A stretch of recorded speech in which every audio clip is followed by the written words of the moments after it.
30. Zwelaka Mguni on his journey from Sebokeng to Sandton. All of that to come, but first, the very latest Eyewitness News.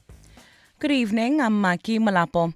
The daughter of a Chinese national who has been sentenced for human trafficking with 6 others insists the convictions will not end the crisis in the country. The seven will each serve 20 years behind bars for kidnapping 91 Malawian nationals in 2019, 37 of whom were children, and forcing them to work in a Joburg factory.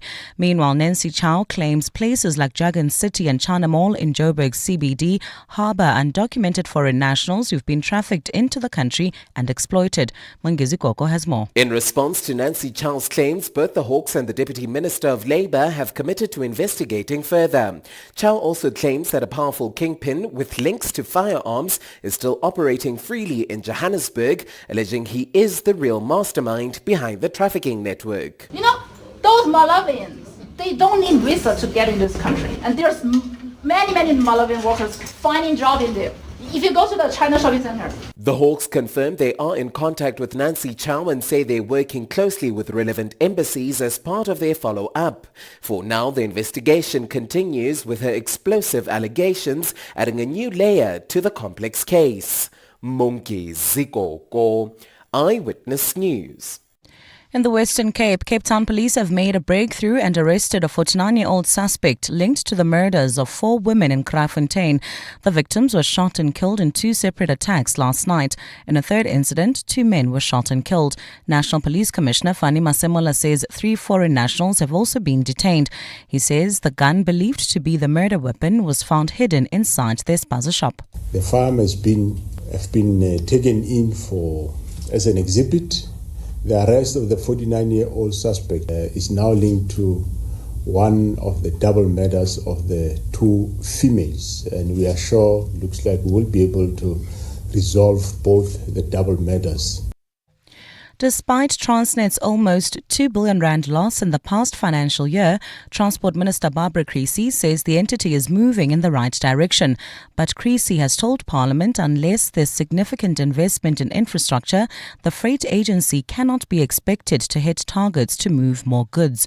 Last Friday, the entity released its 2025 results, reporting that it has slashed its losses by 74% compared with last year and said it expects to once again turn a profit next year.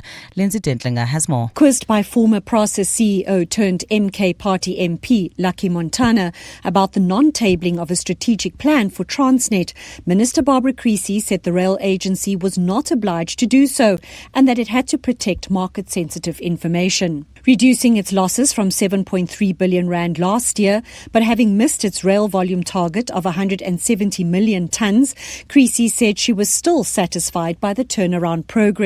At the moment, the figures are moving in the right direction, and that gives me hope.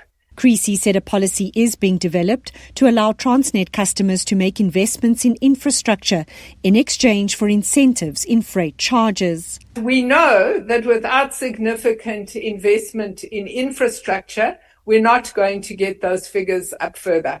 Before the end of the year, requests for proposals for concessions to improve the rail network will also be issued. Lindsay Dentlinger, Eyewitness News, Parliament.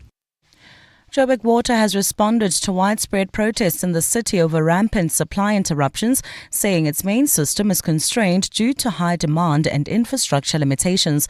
The system in question supplies the Hurst Hill, Brixton and Crosby reservoirs, which cater to areas including Westbury, West Dean and Coronationville. Jabli Lembata has more. In a written statement, Joburg Water says all 3 reservoirs that the system feeds are critically low, with Hurst Hill being completely empty. The utility has added that high-lying areas are the hardest hit. Residents protesting in Westbury say the lack of water supply in the area is a violation of their human rights. Westbury resident Estelle Featherson: It's inhumane. I go to the toilet, I'm a lady.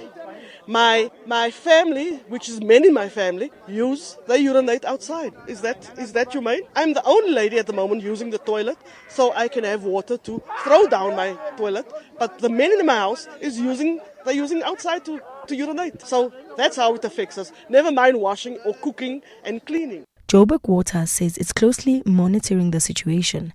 Jabuli Lembata, Eyewitness News. And the inaugural Tshwane Investment Summit is off to a good start after beating its initial target for pledges by at least threefold. Investors have pledged 16 billion rands towards 22 projects in several sectors. This includes pledges in property and construction, automotive and infrastructure. Tshwane held its inaugural investment in Mainland today, led by Mayor Nasipi Moya, who was joined by city officials, finance and economic development MEC Lebogang Maile and investors. Moya says she's optimistic that the ambitious pledges will yield results. These ones, they're in the process of being approved. Hence, we are saying the opportunity then is to go through the one-stop shop initiative so that we can push them, so we can convert these pledges into commitments. Gold's trading at $3,642.56 an ounce. The rand's at 17.48 to the dollar, at 23.68 to the pound, at 20.48 to the euro. Brent crude oil's at $67.30 a barrel. And in your sport, the Proteas look to build on last week's ODI series victory as they continue their whiteboard tour of England, with the first of 3 T20s beginning at 7:30 this evening. And Ethan Hawker says inexperience isn't an excuse to not perform in a Springbok shirt ahead of his first start against the All Blacks at the weekend. Look at your weather. A fine Thursday in store for Gauteng. Tomorrow, Joburg will drop to overnight lows of 13 degrees and peak at highs of 28. Pretoria is at 14 and 32. Vereniging's at 13 and 26 degrees. A cloudy day with morning fog in Cape Town with isolated showers and rain expected, along with moderate northwesterly winds tomorrow at a low of 13 and a high of 19 degrees. The top story in Eyewitness News this hour: the daughter of a Chinese national who has been sentenced for human trafficking with 6 others insists the convictions will not end the crisis in the country. EWN, in touch, in tune and independent. For the latest, visit ewn.co.za or download the EWN app. EWN Traffic. Heading towards Soweto this evening, you can still expect about a 20-minute delay. That's in the Constantia Kloof driving through Roodepoort on the N1 south between Beyers Naudé and Gordon Road. Southgate traffic sluggish N12 westbound from Xavier to the Deep Kloof interchange. Also heading towards Eldorado Park, expect about a 30-minute delay. That's in the Naturina area on the Golden Highway, as well as Main Road between the N1 and the Joburg Correctional Services. We're still dealing with those protests. That's in the Westbury area. Several roads closed off to traffic. We understand there's police visibility there trying to contain some violent situations. Roads affected include Perth Main Road, Fuel Road, as well as Portland Avenue. Melrose roadworks causing heavy delays on Glenhove Road between Oxford and the M1. While in the mother city, there's slow-moving traffic. This is on the R300 approaching the N2. That's under Govan Mbeki Bridge. Also, bumper-to-bumper traffic in this is on Nelson Mandela Boulevard outbound approaching Rondo Bloom. If you come across any other traffic issues, please WhatsApp us on 072-702-1702. There's more EWN on air, online, and on the EWN app. And now, The Money Show with Stephen Grootes on 702. Let's walk the talk. The Money Show with Stephen Grootes is brought to you by Absa CIB, equipping you with efficient and secure cash management solutions for your business. Good evening, welcome to the program. I'm Stephen Grootes, 9 minutes after 6 the time. Well, plenty to come in terms of what people have been talking about today, and lots of movement on the JSE, partly because of the situations we've seen around releases from Old Mutual. Also, of course, the situation at Growth Point, a busy day in terms of results, Pan-African Resources as well. You'll hear from Old Mutual in a couple of moments. You'll hear from Growth Point, their CEO, Norbert Sase, also the CEO at Pan-African Resources. Looking forward, too, to the conversation with the new CEO at Stadio. There's a lot to talk about with higher education. I think more and more, if you're in the middle class, if you have networks, if you have the money, if you have the ability to do it, as your children get to sort of 17, 18, 19, 20, you think to yourself, what am I going to be be able to do to get them into a job? I think that's where our jobs crisis is at right now. And it's not just, you do a degree and see afterwards. I think now by the beginning of matric, you're sort of thinking, what are you going to do, not just after school, but sort of 5 years after that? That's where it's going. And it really tells you so much about our economy, that, doesn't it?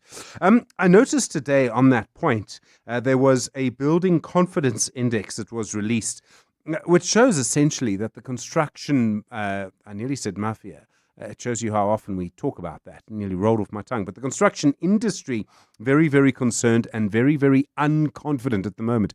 I can't blame them, actually, because if you drive around parts of Joburg, all you see is deconstruction. You see buildings that, have been abandoned, or the metal that's been ripped out, or the potholes in the road. You don't actually see construction. So I can't really blame the actual building, the industry, for the lack of confidence. Clearly, there are major, major issues in our economy. Really looking forward to our conversation this evening with your shapeshifter from 7:30, Zwelakhe Mnguni, someone we've spoken to many times, but never had a chance to go into his own personal story, and it really is an astonishing one. And many of the people we speak to in our shapeshifter slot come from particular backgrounds, but he comes from a very different background to many of the people we speak to. So looking forward to that. 011 883 0702 021 446 0567. Voice notes this evening on 072 702 1702. And just as they say on socials nowadays, a little bit of personal news. Just to let you know that this will be my last night with you for some time. I'll be back with you in about 10 days or so. So I'm away the rest of this week and away for all of next week. But we'll look forward to talking to you again on the Monday after that. 12 minutes after 6. The Money Show with Stephen Grootes, live on 92.7 and 106 FM. Streaming on the Prime Media Plus app and DSTV channel 856. Well, Old Mutual shareholders enjoying the news today. Old Mutual increasing its interim dividend by 9%. It'll implement a 3 billion rand share buyback scheme as well. The company is saying their results from operations for the first half of the year up by 16%. There has been quite a significant drop, though, in their mass and foundation cluster. Yuri Strydom is the CEO at the Old Mutual Group. Yuri, good evening, and thanks for your time. You've generated a lot of cash. Why are you implementing this share buyback now? Is it just about giving money back to shareholders? Hi, Stephen. Good to be with you. Look, I think that we've got a capital allocation framework actually that we released today to our investors, and where the horizon that we're in right now, we're considering disbursements to distributions back to shareholders as something that is compelling and is a vote of confidence, I think, in our business and in our balance sheet.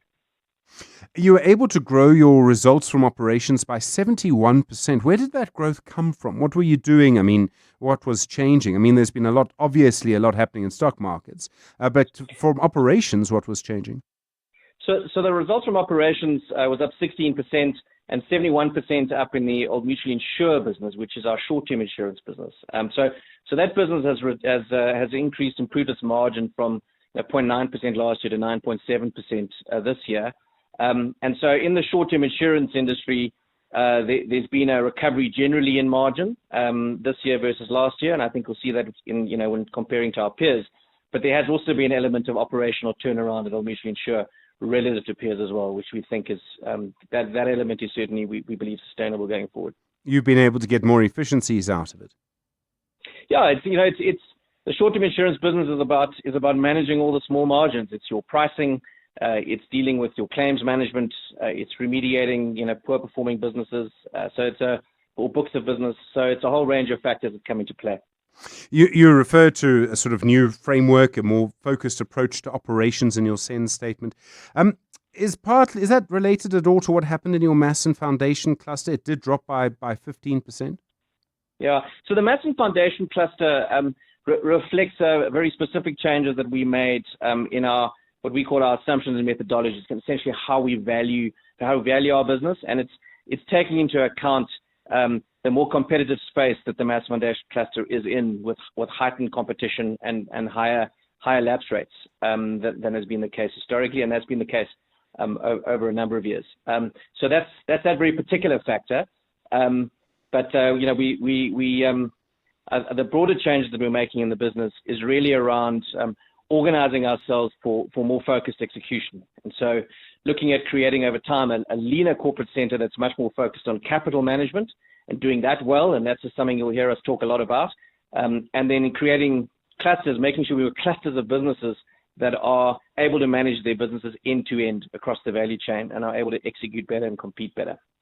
So, I mean, do you think you're going to be able to deal with that competition in the Mass and Foundation cluster? Obviously, there'll be a little bit of work at it, but do you think that is something you'll be able to overcome? You'll be able to get some of that back? Absolutely. I mean, Old Mutual has got a massive presence in the mass market. We've got a very strong advisory model and a full product set and a very strong brand. So I think this was just a recognition of the fact that it's a more competitive business, and so as a result, margins are tighter than they were, and businesses need to adapt to that. You're investing another 1.6 billion rand over the next financial year in your new bank. There are plenty of other operators. Discovery seems to be a little bit ahead of you. They sort of broke even in the last half. Are you worried you might be a little bit behind the curve? There are other entrants to the market, and they're just a little bit ahead. So our approach to banking is really building off what we already have in our business. So Old Mutual already operates a lending business that operates through 346 branches countrywide. We've got a 15.5 billion rand lending book. We've got 400,000 active transactional customers in our money account base. So our approach is really kind of leveraging that and rolling out through our branches to our customers. And so we're adding this transactional capability to the range of products that we already have. The mass business, the banking space and the mass banking space, of course, is competitive, but we think that we've got a proposition that will have traction. So it's a proposition that you can compete against other people very strongly. You've got some of the backbone that you need for it, but price will be a big factor too. Sure, of course, and that's good for customers, right? So we welcome the competition. We'll go out with our proposition, and we believe we'll be able to compete on it. I think to make the point that banking is a combination of digital and technology, but also the human touch, and in some cases bricks and mortar. And so we think that we can bring both of those to the party. The bank build has been the significant capital we've invested has been to make sure that we're building on the best of breed latest technology. Jurie Stratham, thanks so much. Really appreciate it. CEO at the Old Mutual Group, You with the Money Show, 18 minutes after 6. 7:02. Stephen is on X. At Stephen Grootes. Growthpoint Property is reporting today that its group operating profit up by 5.5%, boosted by an increase in like-for-like net property increase of over 6%. And particularly because there's been more demand in Umhlanga Ridge in KwaZulu-Natal and the Western Cape, and then helped along by strong results at the V&A waterfront in Cape Town. Norbert Sass is this group CEO at Growthpoint Properties. Norbert, good evening. Thanks for the time. You say the office sector has stabilized in South Africa. What kind of progress or movement are you seeing there? Evening, Stephen. Yeah, look, I mean, certainly it's still a bit of a regional story. So you highlighted there in your introduction Umhlanga Ridge. I mean, the office market in Durban is quite small. It's sort of confined to the Umhlanga Ridge, and certainly our portfolio is focused and concentrated there. And there's literally zero vacancy there at the moment. So you've got a good, let's say, proposition from the landlord's perspective, where you've got some demand and there's not a hell of a lot of supply. And there hasn't been much in the form of development either. So, that bodes well for us and for rental growth in that market. Western Cape is a very similar story. We're seeing pretty strong demand within the Western Cape.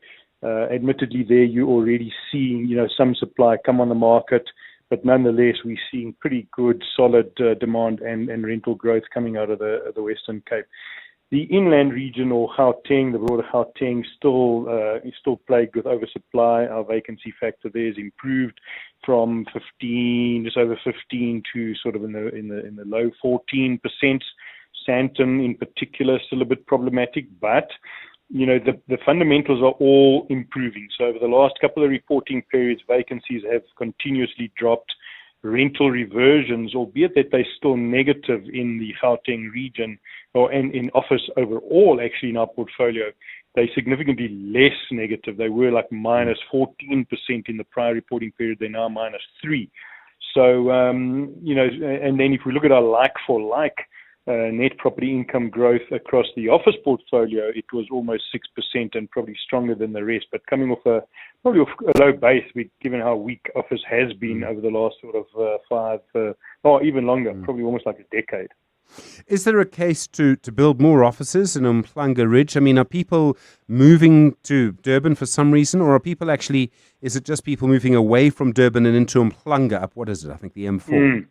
Yeah, there is still a bit of that. There's a migration from Durban CBD and let's say the immediate adjacency to the CBD further north. So the growth is out towards Umhlanga, further north even to Belito. So there's an element of migration, if you want to call it that. But then we actually are seeing, one or two corporates growing, and what's very strong in KZN, and about 40% of our tenancy in KZN is call center operators, and there seems to be a continuous demand from call center operators for more space in that market, and at this present time there actually isn't any space, so you're definitely going to see some new developments taking place there. The negative reversions you talk about, where people are able to sort of you basically sign a contract to have a cheaper rent for the next year. Do you see that ever turning around? I mean, obviously you're making some progress. There is a bit more demand for offices. I presume that's mostly Gauteng where that is happening. But it must still, Norbert, keep you awake at night, because it's the opposite of what you want. No, absolutely. And look, I mean, today's GDP print at 0.7% for the half year, it's not very encouraging. We do really need economic growth to stimulate, employment. The kind of users you've got here in Sandton are financial services, banks, lawyers, accountants. And the reality is these guys, haven't grown their footprint, haven't grown, their employee base. But more than that, I guess, there's still the lingering work from home issue, which is facing offices, and in a market with oversupply such as Johannesburg or Gauteng, Sandton, that continues to be a problem. Having said that, Stephen, you're saying, have we bottomed? Our sense is that we're pretty close to bottoming. It's been a horrid sort of 5, 6, 7 years actually. We've seen 2 consecutive year-end reporting periods now. Slight increase in office valuations, admittedly, again, mostly driven by the coastal regions. But, there's there are quite a few signs that suggest to us that we've bottomed out. And broadly, away from office, let's just broaden it to the property sector. We think the property sector has turned, has bottomed out, and if anything, with low interest rates being the leading indicator, we're seeing a bit of growth coming through. Well, that's very encouraging. So a little bit of growth even in, it really is the sort of naughty province at the moment, even in Gauteng. Yeah, no, absolutely. Gauteng office, retail and logistics actually performing pretty solidly, to be fair. Within nodes, I mean, there are certainly, nodes that just are not performing, where, infrastructure degradation has played out to such an extent where it's, you're just finding it very difficult to attract tenants to certain nodes. And but within select pockets, you are seeing demand certainly in that retail and logistics space. You own half of the V&A waterfront. The PIC owns the other half. I mean, I presume you're thrilled that its performance, no matter what happens, it seems to do well year after year, and particularly in the last year. Yeah, look, it is. It's almost like a different country down there, and that asset in particular, I guess, is the one in the country, or probably even on the African continent, that's particularly exposed to tourism and the tourism the markets and the ups and downs. I mean, admittedly, COVID was absolute disaster, as you can imagine, with tourism coming to a grinding halt. But since then, it's just been on the up, and every year, we just seem to, get better and better results out of the waterfront. We're investing an absolute fortune between the PIC and ourselves. We got probably in order of 4 billion rand worth of developments, in the ground at the moment, taking place, from new hotels to additional retail and residential, even office. In fact, we're seeing pretty strong demand actually for office in the waterfront with a zero vacancy. Waterfront has actually got zero vacancy across all sectors, and we saw 12% like-for-like net property income growth at the waterfront. So yeah, we remain very, very happy with that and encouraged, by the demand, for whatever product we put there. And long may it last. We are in the process of applying for some additional rights from the city, and hopefully we can get a positive outcome on that as well in the near future. Norbert Sass, thanks very much indeed. The Group CEO at Growth Point Properties. Well, some signs of encouragement and optimism there, even in Gauteng on The Money Show tonight, 26 after 6. The Money Show. The markets. Chris Stewart's portfolio manager at 91. Chris, good evening. Old Mutual having a very, very nice update today. Yeah, good evening, Stephen. We did have a good update out of Old Mutual today. In fact, everybody who reported today seems to have done reasonably well, all up 2%, Growth Point, Old Mutual, and indeed Remgro. But from an Old Mutual perspective, they had already indicated to the market in a pre-close trading update that they would show strong earnings from operations and show very strong headline earnings growth. That's really assisted by very strong equity markets and asset markets we've seen over the period. That's helped an exceptionally strong short-term insurance cycle, which we've commented on in previous weeks, that benefiting the Old Mutual Insure business as it did benefit Santam and indeed the insurance subsidiaries of most of the banks that have reported thus far. We saw, I guess, quite a pleasing announcement that Old Mutual, in addition to paying a 9% increase in dividend, would also be embarking on share buybacks to the tune of about 3 billion rand. And we've also seen, I guess, some of what one would expect to see as the new chief executive takes the helm at Old Mutual. We've seen, a careful look at some of the actuarial assumptions backing the insurance business in particular, and some tightening of assumptions, particularly around persistency and lapse experience assumptions in their mass foundation market, making some more conservative assumptions as to the degree of lapsation they would see from policies in that area of the business. That and a couple of other assumptions resulting in a quite materially lower value of in force, a much lower value of new business that they've written over the period, and as a result of that, a relatively muted outcome from the life operations. But generally speaking, the rest of the business going quite well, and hopefully a new chief executive in charge is going to turn a business around that's been languishing for some time. Growth Point, there obviously a little bit of optimism there in some cases, and still the focus is on the Western Cape. That's still where the growth is. Yeah, I mean, the V&A is a prize asset, and performance again over the period, 12.7% net profit, like-for-like net property income growth was an excellent result. But generally speaking, the South African operations were a lot better. That's resulted in distributable income per share increasing by 3.1%. That's a little bit above the 3%, which was the top of their target range. And that itself had in fact been revised upwards over the last 12 months. So incrementally, we have seen better performance coming through on all the property companies, having the confidence now to increase their dividend payout ratio slightly. So dividend per share up 6% over the period, improved vacancy rates and better like-for-like income growth across all of the retail, office and industrial portfolios. Add to that good cost containment, and the South African operations produced a decent result. Growth Point Australia still, struggling, a little bit disappointing. Global Worth as well, not going particularly well. So it's really the SA Ops going quite well. The international operations of the business are still struggling a little bit. Remgro had a trading update, quite a strong trading update actually, and presumably we wait to see for more detail. Yeah, I think towards the end of the month, we will see Remgro reporting their results. I think just bear in mind, Remgro did undergo a pretty material restructuring at the end of the 2024 financial year. Remember, they've got a June year end. And I think there was about 1.3 billion rands worth of restructuring charges that were taken at that time. So the non-recurrence of that will obviously have assisted in the strong, I think 33 to 43% earnings growth guidance range that they're providing.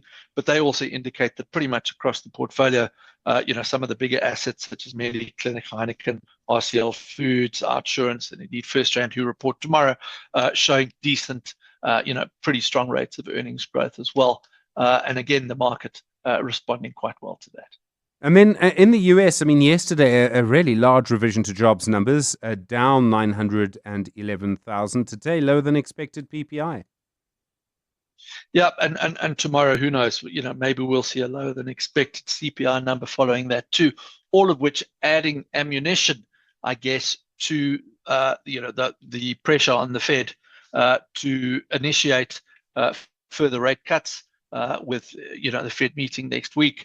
I think the market pricing in at least a 25 basis point rate cut next week, and indeed 3 25 basis point rate cuts before the end of the year. So it sounds as though Donald Trump may get his way after all. As you say, slightly softer jobs numbers, benign inflation numbers. Some of the consumer numbers that have come out this week still holding up quite well. So all is not lost, I guess. But, that probably bodes quite well for our market. Rate cuts in the US, slightly weaker dollar, typically good for emerging markets, good for the gold price probably, and should support our equity market as well. Thanks very much indeed, Chris Stewart's portfolio manager at 91. Time for the latest eyewitness news now. Marky, good evening. And the situation in Tshwane, the mayor very bullish. That's right, Stephen. Good evening. Tshwane Mayor Nasiphi Moya says the city is on track to hit its investment and growth targets, saying investment into the city will assist with revenue targets and service delivery plans. This as the Tshwane Investment Summit kicked off today. The plans include reviving underperforming assets, including the Rooiwal Power Plant, Wonderboom Airport and the troubled fresh produce market. Moya was speaking at the inaugural investment summit in Melbourne when she was joined by officials, Gauteng Finance MEC Lebogang Maile and investors. These reforms are about building predictability, ensuring policy certainty, and giving investors the confidence that Tshwane is open for business. Moya says incentives are on the table to sweeten the deal for investors. Taken together, these enables show that Tshwane is serious about creating the right environment for investment. The assets are ready, the systems are improving, and the incentives are in place. What is needed now is partnership. Director Global Initiative Against Transnational Organised Crime, Mark Shaw, has described South Africa as a country with a serious challenge of organised crime, saying it ranked 7th in the world for organised crime. The Global Gang Monitoring Organization's director was speaking at a briefing to discuss the importance of partnerships in addressing the scourge of gangsterism and organised crime in the Western Cape. This follows reports of 3 double murders and separate shootings in Graafontein yesterday. Deadly gun violence has also been reported in areas including Mazenburg, Mitchells Plain and Mfuleni.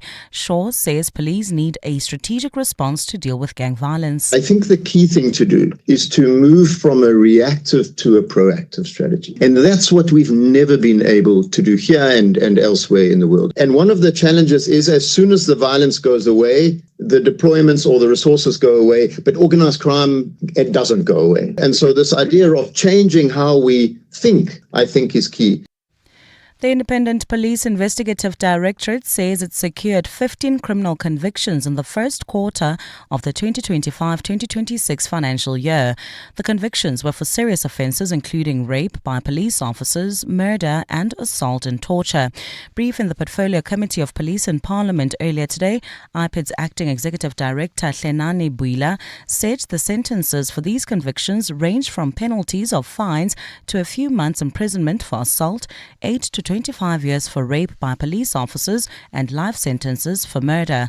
IPID spokesperson Lizzie Shuping says while the number of convictions is a positive sign, the report also shows a slight decrease in overall case intake compared to the same period last year. Most of these cases were in our 4 hotspot provinces, namely the Western Cape, with 213 cases registered, Gauteng 177, KwaZulu-Natal 161, and the Eastern Cape at 138. The province with the least intake is Northwest with 73 cases. Shipping says the Directorate also recorded an increase in the number of rape cases filed against police officers. 22 cases were registered in the first quarter of the last financial year, while 27 were registered in the first quarter of this current financial year. Gauteng continues to lead on rape cases, with 5 recorded in the first quarter. And a federal judge has temporarily blocked U.S. President Donald Trump from sacking Federal Reserve Governor Lisa Cook, who is part of the board responsible for setting U.S. interest rates. The ruling is a win for the central bank in an unprecedented legal battle with the White House over the independence of the Fed. Last month, Trump said he had sacked Cook, but the Fed said she remains as a governor. The BBC reports that Judge Gia Cobb said Trump has not identified anything related to Cook's conduct or job performance as a board member that would indicate that she's harming the board or the public interest by executing her duties unfaithfully or ineffectively. A look at your weather. A fine Thursday in store for Gauteng tomorrow. Temperatures will drop to overnight lows between 13 and 14 degrees and peak at highs between 26 and 32 degrees. A cloudy day with morning fog in the mother city with isolated showers and rain expected, along with moderate northwesterly winds at a low of 13 and a high of 19 degrees. The top story in Eyewitness News. Tshwane Mayor Nasipi Moya says the city is on track to hit its investment and growth targets, saying investment into the city will assist with revenue targets and service delivery plans. EWN Traffic. Well, at this stage, if you are traveling through towards Soweto, you can expect heavy delays still. That's in the Constantia Kloof area on the N1 South between Beyers, Nodia and 14th Avenue. Also, driving through the Joburg CBD, traffic remains sluggish on the M1 southbound between Killarney Baines and the Crown Interchange. In the Midrand area, traveling towards Kloorkop, expect some delays on Allendale Road between Old Pretoria Road and Mastiff. In the Mother City, we still have slow-moving traffic. N1 inbound approaching the M5 South off-ramp. Also, delays on Nelson Mandela Boulevard outbound approaching Rondebloem and Rondebloem. There's also slow-moving traffic on the N2 outbound between Mowbray Main and Bunga Avenue. If you come across any other traffic issues, please WhatsApp us on 072-702-1702. There's more EWN on air, online, and on the EWN app. Beyond every boardroom is a story waiting to be written. A story of a business and its potential, of a community that thrives, a hospital that serves, and energy that powers millions of dreams. It's a story that only gets better with a partner that has the expertise and solutions to make it a reality. At Absa CIB, we are invested in your story, and we invite you to write it with us, because your story matters. Absa, an authorized FSP and registered credit provider. This September, Joburg Theatre brings you a powerful mix of drama, music, and dance. Dancing the Death Drill, adapted from Fred Khumalo's acclaimed novel, tells the tale of Pito Mutaung, a South African soldier forever changed by the tragic sinking of the SS Mendi. The cast features Kwenzo Ngobo, Tuli Tabete, and Clint Brink, with choreography by Luyanda Sidia and original music by Msaki. This is a story of love, loss, and remembrance. Catch it from 9 to 28 September 2025 on the Mandela stage at Joburg Theatre. Dancing the Death Drill, a moment in history brought to life. Book now at joburgtheatre.com. For those 2 a.m. checkouts or the late night shifts, for the last minute orders, and the beginning of the month rush, for the 9 to 5 that becomes a 5 to 9. You don't clock out, and neither should your payments. Pay Fast by Network, always open for the dreamers, the doers, for you. From e-commerce to in-store payments and business funding, we have you covered. Sign up today at payfast.io. WhatsApp Stephen on 072 702 1702. Well, voice notes coming through this evening. We were talking, and I was talking about confidence in the construction industry a little earlier, and commenting on the fact that there isn't any. Hi, Stephen. Tony here from Johannesburg. One of the reasons why we don't see much construction happening is because it also just takes so long for the Joburg Council to go through plans and to approve them. The bureaucracy is just such a nightmare. They don't stick to any of the deadlines that they give themselves. It takes longer for building plans to get approved. And what you get is you get investors that come in and they just give up because their buildings are not getting approved and they can't start building. That's one of the things that really, really needs to get sorted out. I think investors should get priority with some of these things because all of the work is done by the architects, the engineers, and all the Joburg Council has to do is to go through the stuff that's already been compiled for them in a timeous manner. So I think that's one of the problems, really. Yeah, I'm sure you're right. And I mean, it should actually be that if the council doesn't stick to its deadline, you can just go ahead. Otherwise, you're never going to build. And I realize there are problems with that. But the council just actually needs to stick to its own deadlines. It also just comes down to the same thing. If you can't manage the situation while you're there, I mean, I think that's where people are with the city of Joburg at the moment. I realize that's a sort of strange thing to say. But like, if you can't stick to your own deadlines, then what's the point, frankly? 19 minutes to 7. EWN Sport. Anthony, good evening. Well, there's a deadline for the Proteas and England, 7:30. Yeah, good evening, Stephen. That is very true. The Proteas will be heading into that first T20 against England, having already won 4 of the last 5 matches in the shortest formats of the game against the English.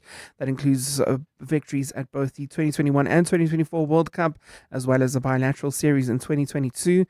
Captain Aidan Markram isn't too convinced that means it will be an easy battle. Yeah, always a good team, always. Never going to play against England and it's going to be an easy game, so expecting it to be a really good challenge for us. Again, they've won heaps of white ball tournaments and sort of are the trendsetters at a stage, so looking forward to the series, to facing them and sort of their strengths that they bring to the table and sort of seeing where we are as a team against a really good opposition. As you mentioned, Stephen, first ball expected at 7:30. In rugby, Springbok prop Asanati Ntlabakane has been formally charged with a doping offence according to a report published by the Daily Maverick. The South African Institute for Drug-Free Sports allegedly charged the prop for taking DHEA, a non-specified and performance-enhancing substance which carries a 4-year suspension. Ntlabakane had declared the drug on his medical forms, believing he was acting within the rules after clearing it with 2 separate doctors. Ethan Hooker says Jesse Kriel and Damon Dialendi have welcomed and worked closely with the new Springboks to help acclimatise them to the setup. The utility back will earn a first test start on Saturday morning when the world champs tackle the All Blacks in Wellington, New Zealand. They've calmed us down quite a lot and they've shown a lot of experience throughout the weeks. We've been training with them for a couple of months now and they do give us a lot of confidence going onto the pitch, and we do try to play with not as much fear as some guys would think. We just go onto that pitch and try to express ourselves just like anyone else, and having people like Jesse and Damien, they really do help us narrow that and channel that into just performing on the weekend. And in football, Bafana will need to repeat this international break results at least and secure at least a win and a draw during next month's break in order to qualify for a first FIFA World Cup tournament since hosting it back in 2010. Last night they earned a hard-fought 1-1 against Nigeria. Anthony Teixeira, Eyewitness News Sport. What do partners of the Gates Foundation do when facing the world's toughest challenges? They keep going. From discovering a plastic drape that helps detect excessive postpartum bleeding faster, to developing better bed nets to kill malaria-carrying mosquitoes, to researching an RSV vaccine that could save hundreds of thousands of children. For every problem, there are people who prove that progress is possible. The Gates Foundation, partners of human potential. Learn more at gatesfoundation.org/keep going. This year marks YouTube's 20th anniversary, and to celebrate the milestone, they're introducing the YouTube Works Awards to South Africa for the very first time. The global program, which has already highlighted creative excellence and effectiveness in more than 15 countries, now comes to our shores to showcase the most original and impactful campaigns running on the platform. On the 10th of September, YouTube will host a high-profile awards ceremony recognizing the brilliant creative talent behind these ideas and officially announcing the 2025 winners across a range of categories. So you thought you were building a business? In this economy? Good luck. But day by day, somehow it grew. You became payroll, procurement, PR, and pressure valve. You kept going when the freezer didn't freeze, The bucket didn't budge, and the bank balance barely blinked. What's that saying again? What doesn't kill your business makes it stronger? Or at least it should be that. So you thought you were building a business. You weren't. It was building you. Because this isn't just what you do anymore. It's who you are. And you don't trust just anybody to protect it. Chat to your broker about Old Mutual Insure Business Insurance. Protect what built you. Old Mutual Insure Limited is a licensed FSP and non-life insurer. 702. 702. Stephen is on the Money Show. 6 to 8 p.m. More WhatsApps coming through tonight about the situation regarding construction. We'll play them as soon as we get a moment. Of course, 072 702 1702 is the number to send your WhatsApp voice notes. Just gone a quarter to 7. Record gold prices. Well, having the impact you would expect on Pan-African Resources. Its profit for the year to the end of June up by nearly 80%. Headline earnings up by nearly 47%. The CEO of Pan-African Resources also suggesting that for various reasons, their African operations are likely to be focused here on South Africa for some time. Well, the CEO of Pan-African Resources is Cobus Lutz. Cobus, good evening and thanks for your time. You make the point in your commentary that the huge increase in the gold price might be cyclical or it might be structural. You obviously want to increase the amount of gold you produce, and yet you're not looking to other parts of Africa for that. You want to stay right here. Yeah, I think, Stephen, South Africa we know the reasons. Generally, internationally, it doesn't have a best reputation as a mining destination or destination for mining investment. But I think the likes of Pan-African demonstrates that you can operate very successfully and you can grow and commission very attractive projects that generate excellent returns for all of your stakeholders. So we're very comfortable operating in South Africa. I mean, our Barberton mine has been going for more than 140 years, one of the oldest mining complexes in the world.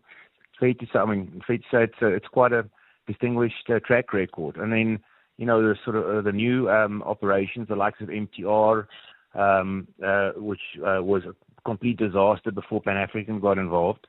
It's just an excellent success story. It's a 2.5 billion rand project that we commissioned in 14 months, and it'll pay itself back in 2 years. You have had some problems. You had a big power issue with Eskom. I think it was your Barberton mine. That cost you significant production. That must have been, I can't imagine how frustrating with gold prices like this. Yeah, it's incredibly frustrating, but, that's mining. It's generally, if you have 2 steps forward or 1 step back, you're doing well. And, Pan-African is nothing if not tenacious, and, that's demonstrated in the set of results. That setback with Eskom, is that one of the reasons you want to try and cut your reliance on them? You want to produce as much of your own electricity as you can? Pretty much everyone in your field is doing that now. Well, it just makes a business sense, and it also is good. Makes sense from an ESG perspective. So, we were the first South African miner to commission large-scale solar. We did so at our Evander operation. It was 10 megawatts, and then we proceeded to build another circa 10 at Barberton, and we're rolling out another 60 or so in the next 18 months to 24 months. So, for utility, the payback is excellent. The first plant paid itself back, or will pay itself back in 4 years. So you're saving money whilst also saving the environment. It's good business. Yeah, 4 years, you just can't argue with that. And that time gets shorter and shorter all the time because Eskom's prices go up. The other big problem you have, obviously, is illegal mining. We know you have a big security operation. I think there was a big security operation involving police in Barberton quite recently. Are those security operations having any impact? It is. I fear... And Cobus, you know better than I do whether I'm right or not, but I worry that illegal mining with gold prices like this may be almost impossible to stop. Yeah, we've seen a big uptick in terms of the number of illegals that we arrest. But, that's been increasing, and it's mostly foreign nationals over the last 2 years or so. It's fair to say that the gold price is definitely an incentive to go out and do very dangerous and obviously illegal mining, but we have an excellent team, internal, and we work well with the police. It's not an issue that's new to us, and certainly do not want to underplay it. But we know how to manage this in the best way, and to make sure our people and our assets are safe. But it is concerning, and we continue to work with all role players and request the assistance of government and the police. It's not a situation that's only unique to ourselves, and legislation needs to be harsher on illegal mining. There needs to be minimum sentences, and there needs to be a cause and effect on all of this. The whole issue about whether the change in the gold price is cyclical or structural, a lot more demand coming from central banks, obviously spiking at the moment for various other reasons. Do you think we could be hitting a situation where these prices are a new normal for gold? I mean, that would be a huge change if that is the case. Yeah, it's a tough one. I mean, it's difficult to call. It does feel like the gold price still might have a lot of momentum. The question these days is, do you trust which of the world governments can you trust versus gold? That's only one of the issues. But look, we don't need this gold price to be incredibly successful and generate a lot of cash. It's great. It's excellent that we have managed to commission 2 new flagship projects whilst the gold price is as high, and we can go and pay back the debt and then be sustainable for many years. So we're certainly hoping for the gold price to remain where it is, hopefully even increase. And all of our investors are entirely exposed now to the gold price. All of our hedges have run out. But even at a low gold price, we have a very attractive business that's globally competitive from a cost perspective. Cobus Lutz, thanks very much indeed. The CEO at Pan African Resources. Really appreciate it. 9 minutes to 7. That's the sound of your business growing. Whether you're starting out or scaling up, turn your passion into profit with Capitec Business Banking. Save up to 50% on fees. Get fast credit approvals, personalized support, and Forex for your business. Open your business banking account on our app. Bank on better with Capitec, the business bank for everyone. Capitec is an authorized FSP, 46669. T's and C's apply. When captains of industry gather to discover how AI and other exponential technologies can future-proof their organizations, they'll find out what matters most at the Stellenbosch Business Institute C-Leader Summit. Global thought leader Dr. Vivian Ming will challenge you on what it means to lead an automated world by unlocking the full power of human intelligence in the age of AI. Join her and other thought leaders by visiting sbinstitute.co.za to book your seat at the Stellenbosch Business Institute C-Leader Summit, 2nd of October at the Forum in Bryanston. Stellenbosch Business Institute, beyond a business school. Medical care, like music, needs continuity, a steady rhythm and pattern. Patients attended to on time, medication taken as prescribed. Cut the rhythm, and it falls apart. Right now, global funding cuts are restricting access to healthcare. With your support, Doctors Without Borders can continue to provide medical care to communities worldwide. Because medicine, like music, only works when uninterrupted. Doctors Without Borders, we go there. The Money Show with Stephen Grootes is brought to you by Absa CIB, equipping you with efficient and secure cash management solutions for your business. 7 minutes to 7. Well, still more voice notes coming through on 072 702 1702 about construction, the lack of confidence in construction, and I suppose what you'd call Joburg's deconstruction. Jordan here from Pretoria. I'm in the construction industry, and the council is just an absolute nightmare. People thought Home Affairs was bad. The council's worse. They're so unhelpful. I mean, you can end up waiting there for 2 to 3 hours just to get helped, just because you want a document to get an inspection for a foundation or a first floor slab, whatever the case is. The council is so bad. I mean, we wait on an average for architects, engineers do their work very quick. Let's say you give them a month. Then when it comes down to the council approving plans, it takes so long. It can take 6 months. It can take a year. It's a nightmare. Yeah, Jordan, thank you. I mean, there's no excuse for it, really. As a council, you employ experts. If you can't employ the experts, ask for help and tell us, and we'll see what we can do. I mean, the private sector will help you. So then, what are you doing? Where does the backlog come? Do you not have enough people? Then say so. I think there's something very strange in the council departments that produce these backlogs, and as Jordan and others have said, there'll be huge consequences as a result. The Money Show on 702. Monday to Friday, 6 to 8 p.m. So much changing in the business around higher education at the moment. Lots of actors in the space, and I made the point earlier, more and more I think you're looking at higher education options for your child in ways in which they can find a job afterwards. And I can't imagine the toughness of the struggle for families who this is the first person in their family to have matriculated and now is deciding what should they study after that, and will that get them a job and help pull the rest of the family up. Dr. Stan du Plessis is the CEO at Stadio Holdings. Stan, good evening. You've been in the position for what, I think 5-6 weeks now. How are you seeing the higher education sector in South Africa? What do you think we should be concentrating on and improving?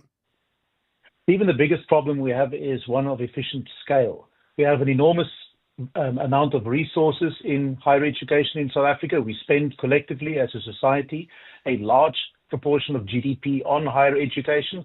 We have far too little to show for it.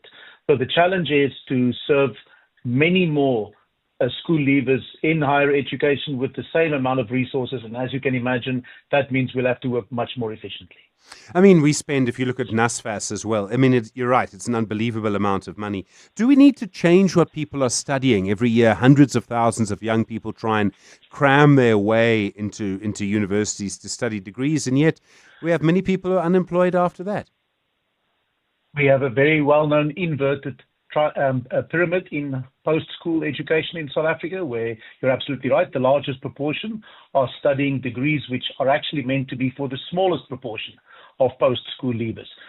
So we do have to rethink, and we have to start rethinking higher education from the job market backwards, to say what are the requirements of the job market, and that should be the agenda for the higher education institutions to deliver. And that's precisely our commitment at Stadio, is to link our programs very directly to the world of work. How do we change that then? I mean, I presume nobody's really, or very few people are spending much time studying ancient Latin or anything like that. What kind of qualifications are you finding that there is demand for? Well, there's an enormous demand for qualifications in law, in commerce, in education, in IT. We have great interest in our new programs in engineering as well as in architecture. So the economy is rich and diverse.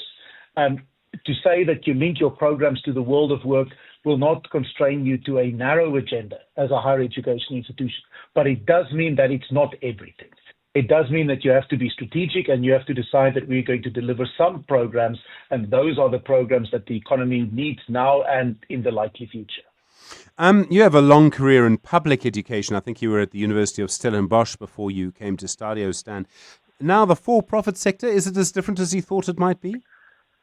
It's very different, and it's different in exactly the way that I hoped it would be. The private sector incentives provide us with precisely the incentive structure to make the strategic decisions that are required in higher education.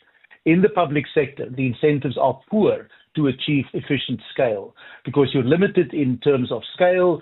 You're encouraged to act more and more like research-intensive universities internationally, and that is not actually the agenda that South Africa needs right now. So I find it liberating, and it's exactly what I hoped for. What do you think the future of higher education is going to look like 20 years from now? I presume much bigger, maybe more focused on the world of work. This might be controversial, but perhaps less focused on the government sector? I think private higher education in South Africa will play a much bigger share. So it's currently about 20% of the post-school sector in South Africa. I think it'll be a much larger proportion. And it is because we are going to find ways to unlock scale. So, of course, at Stadio, we're doing one experiment to try to innovate in the academic model. And if we succeed, we will deliver scale with quality. Others are also experimenting in the same direction. That's the way the market works. I think that's our best bet as a society on these exciting experiments that are currently occurring in the private sector. Dr. Stan du Plessis, thanks very much indeed. CEO of Stadio Holdings. Well, quite enthusiastic in a way about the future of higher education. I mean, clearly there is a lot of room for growth and people will do anything to get their children in. And I mean, just sort of reflecting on the comment about, and we all know this, too many people trying to get to universities. I remember Gwede Mantashe years and years and years ago always making the point that he had never met an unemployed artisan in South Africa.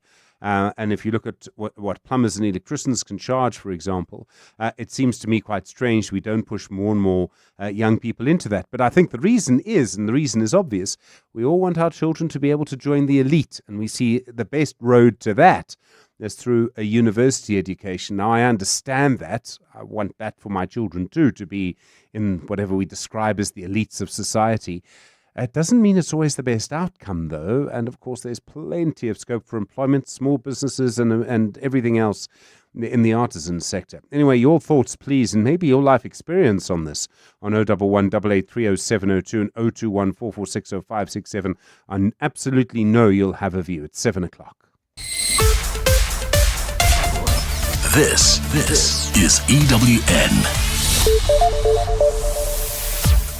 Good evening, I'm Maki Malapo. Some members of Parliament's ad hoc committee probing police corruption are losing patience and want KwaZulu-Natal Provincial Commissioner Nhlanhla Mkhwanazi subpoenaed to appear this month. They say Mkhwanazi's testimony and submission to Parliament should not be dependent on the Madlanga Commission of Inquiry, which is already engaging Mkhwanazi and getting his sworn statement. The committee met today to get another progress report on its preparations for the upcoming public hearings.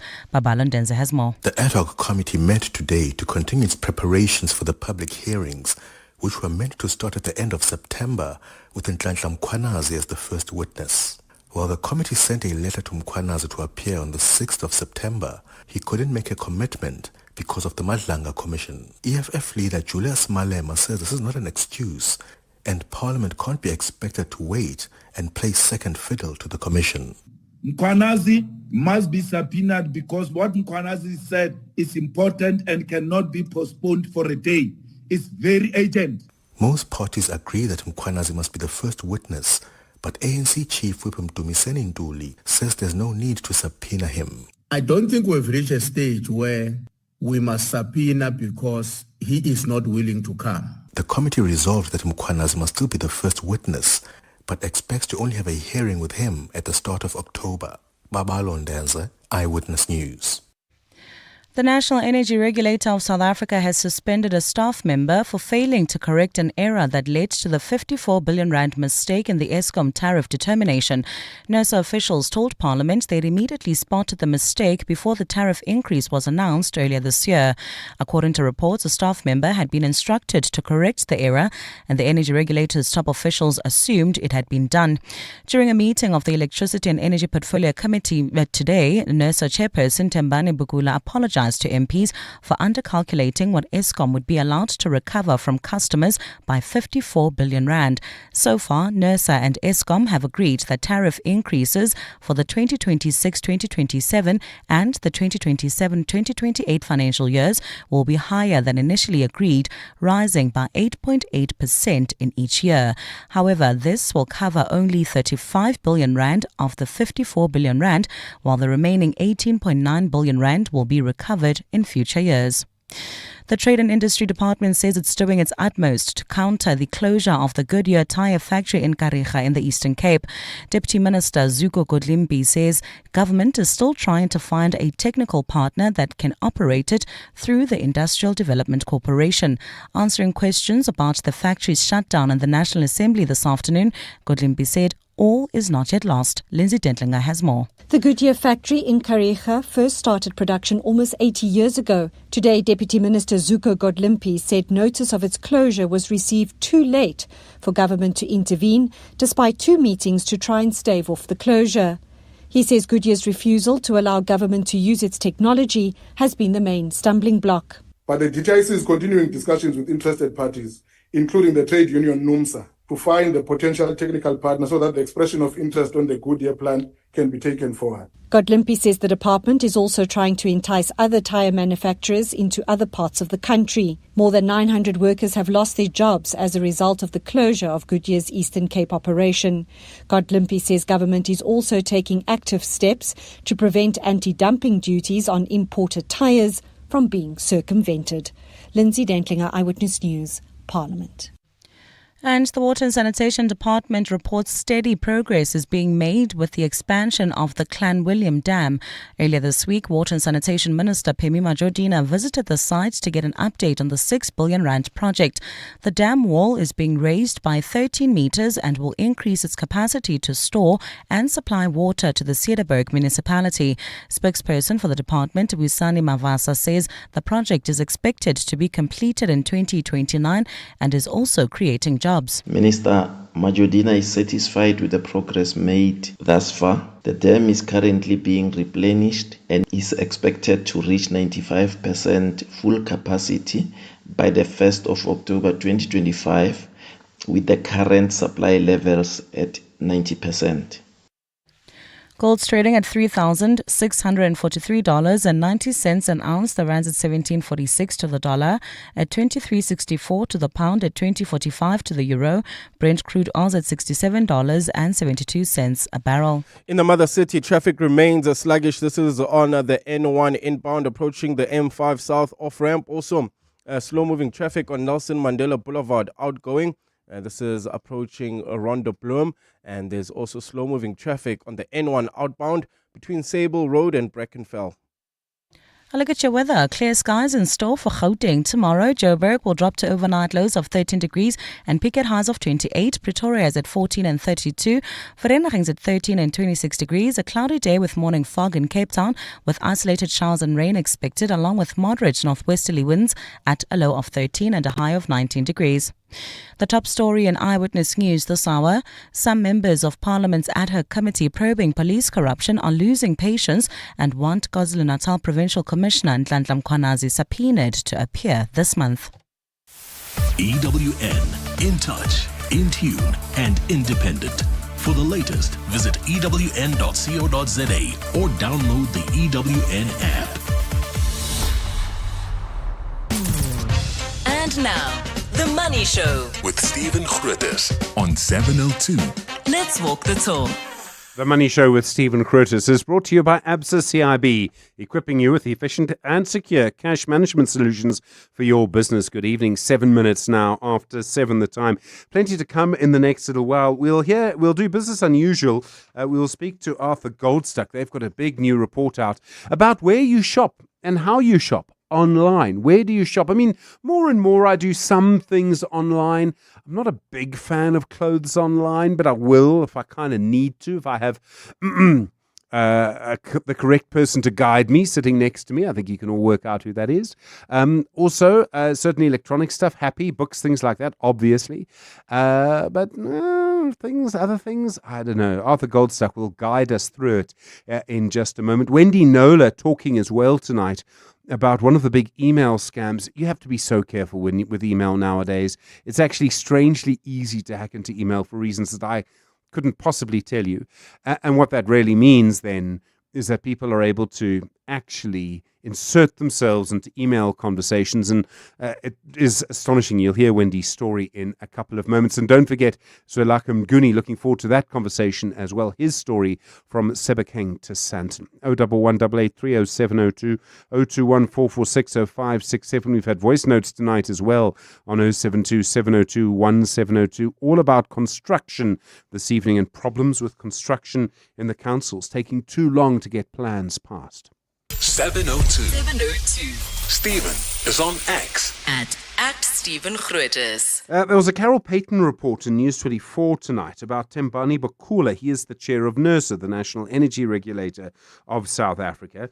You may remember the big mistake NERSA made with the last application from Eskom. Eskom went to court and won, and essentially they reached an agreement. And this is piled upon a previous mistake by NERSA, which means that you now kind of have to pay double in the future. I think it was Busisiwe Mavuso who made the point that tomorrow's customers are paying for yesterday's usage as a result of all of this. And Tembani Bakula is saying in Parliament that they had suspended the employee who had made the mistake. So the mistake had been noticed. The employee had been told to change it. The employee didn't. And that then became the published figure, and things went sort of backwards from there. Here's what I don't get. There are two things. Now, look, I'm not the person you come to if you want to know about tariff policies. I'm not a numbers person. but I would still kind of know something feels wrong, by which I mean you must have an idea in your head roughly of what the final figure would be. And this clearly had a material impact on the final figure. So no one in Nurse's gut said this is too low. I mean, clearly Eskom's gut worked. Immediately, they knew it was too low, but Nurse didn't.